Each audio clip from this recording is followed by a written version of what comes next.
সুপ্রভাত বন্ধুরা, দেবলীনাস ডায়েরিতে সকলকে স্বাগত। আর সকাল সকালই দেখো আমি চিংড়ি হাতে নিয়ে বসে গেছি, কারণ আজ আমার মায়ের জন্মদিন।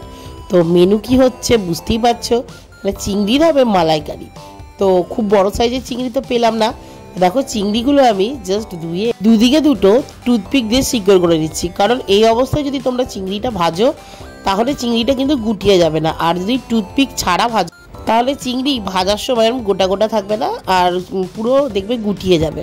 তো দেখো তোমাদের কাছে যদি বড় টুথপিক থাকে তাহলে একটা দিক কাজ মিটে যাবে, যেহেতু আমার কাছে নেই তো দুদিক থেকে আমি দেখো সিকিউর করে নিচ্ছি।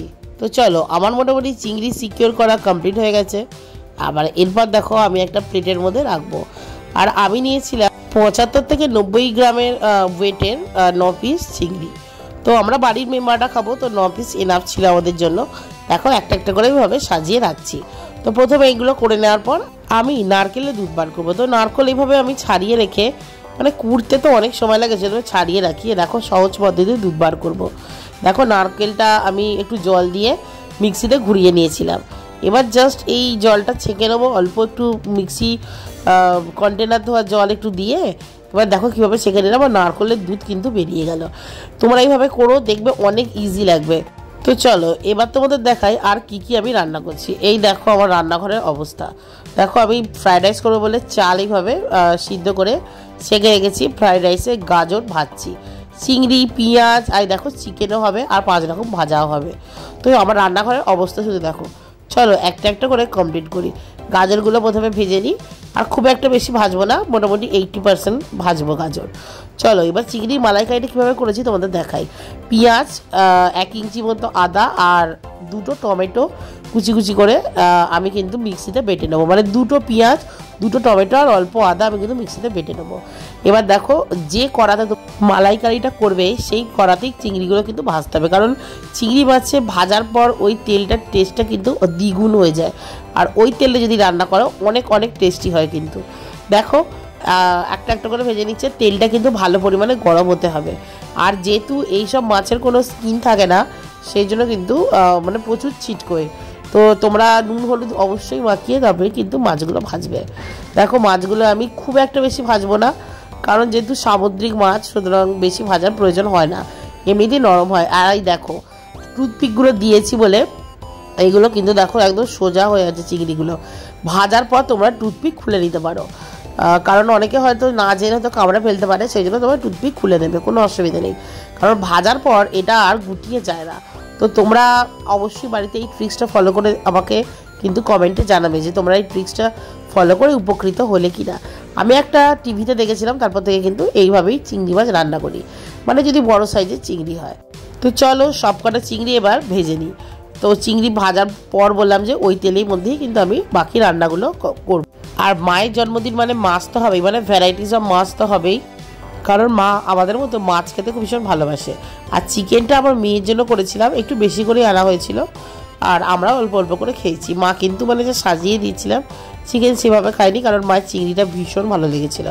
আর আমার হাতে চিংড়ির মালাইকারি সত্যি ভালো হয়, অনেকে খেয়েই কিন্তু প্রশংসা করেছে এর আগে। তো চলো দেখো এটা মোটামুটি ভাজা কমপ্লিট, এবার এটাকে আমি তুলে নেব।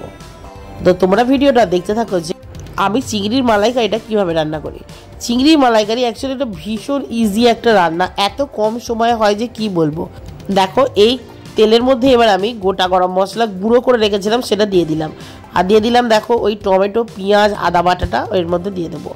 আর গোটা গরম মশলা তোমরা গোটাও দিতে পারো, যেহেতু আমার বাড়ির লোকেদের গোটা গরম মশলা মুখে দিলে প্রবলেম হয়, সেই জন্য আমি একটু মিক্সিতে ঘুরিয়ে নিয়েছিলাম, মানে ড্রাইভাবেই ঘুরিয়ে নিয়েছিলাম। দেখো এটা আমি ভালো করে কষবো। আবার এর মধ্যে দেবো আমি প্রথমেই 1 চামচ মতো রসুন বাটা। দেখো রসুন বাটাটাকে দিয়ে ভালো করে এটাকে কষাবো।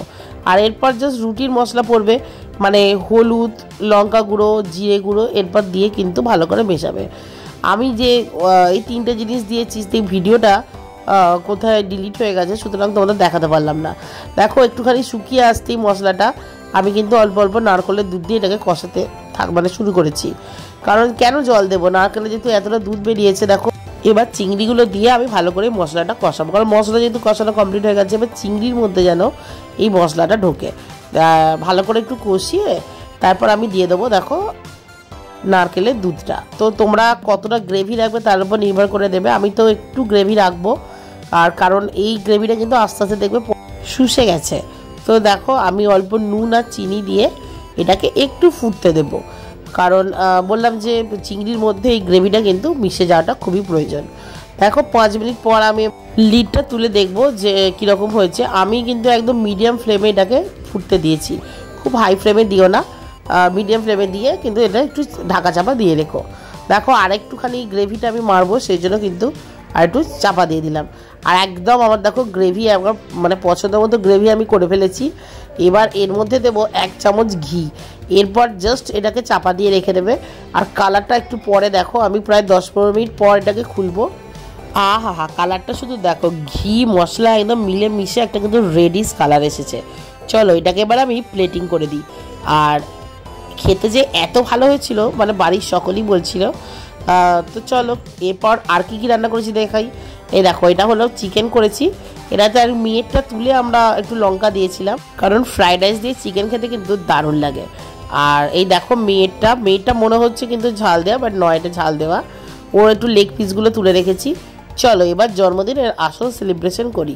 আর আমার মেয়ে আমার মাকে হ্যাপি বার্থডে মাম্মাম বলে একটা গ্রিটিংস দিয়েছে, মানে ওর মাসি কাটিং করে দিয়েছে, ও দিয়েছে। আর দেখো মানে রাজকীয় ব্যাপার স্যাপার, কার জন্মদিন কে হেলান দিয়ে বসে আছে, কে খাটছে শুধু দেখো, মানে খুবই মজা। মাম্মামের বার্থডে বলে কথা। অ্যাকচুয়াল আমাদের বাড়িতে সবার বার্থডে আমরা পালন করি, শুধুমাত্র আমার মেয়ের কথা ভেবে। তো এর আগে অনেক ভিডিওতে আমি এই কথাটা বলেছি, কারণ এই রিচুয়ালসগুলো ভীষণ ভীষণ ভালোবাসে। এর আগে আমরা পালন করতাম, বাট কেক টেক কাটা হতো না, মানে মা আমি বাবা কেউই কেক কাটতাম না, বোনই কাটতো শুধু। চলো এবার দেখো কেক কাটা হচ্ছে, লজ্জা একদম রাগা হয়ে যাচ্ছে, কার যে বার্থডে দেখে কিন্তু বোঝা যাচ্ছে না।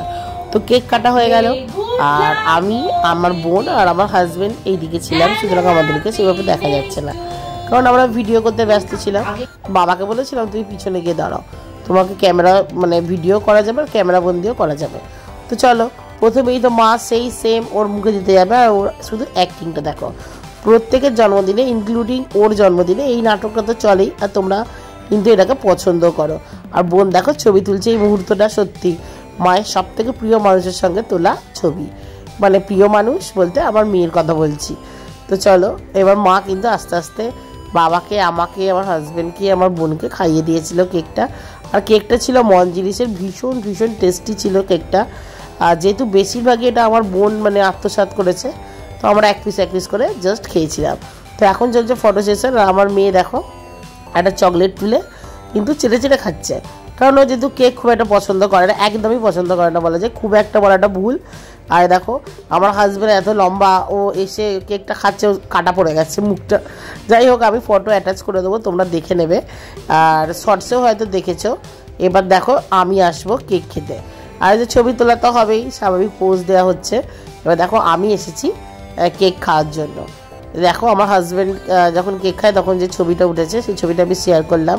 এটা হলো আমার ছবি, আর এর পরেরটা হলো আমার বোনের ছবি।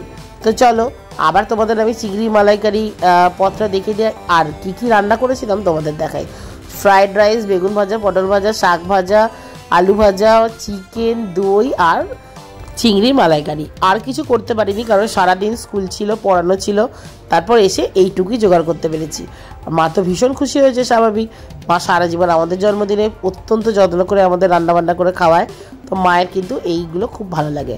যাই হোক ভিডিওটা ভালো লাগলে লাইক, কমেন্ট, শেয়ার করতে ভুলো না। Thank you for watching.